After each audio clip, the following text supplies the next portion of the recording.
a work permit and you want to extend your work permit or anything like that, flagpoling is definitely an option that you can consider. I'm not telling you to do it, but it's something that you can consider.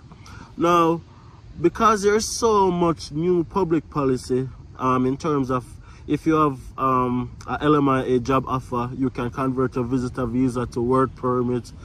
If you are, stuff like that, as long as you have a valid job offer, you can take that job offer to the board. And I'm going to make this very clear. It's not just a job offer you need, but you need all the required documents that you'll be submitting if it were that you are submitting your work permit application through IRCC just the same.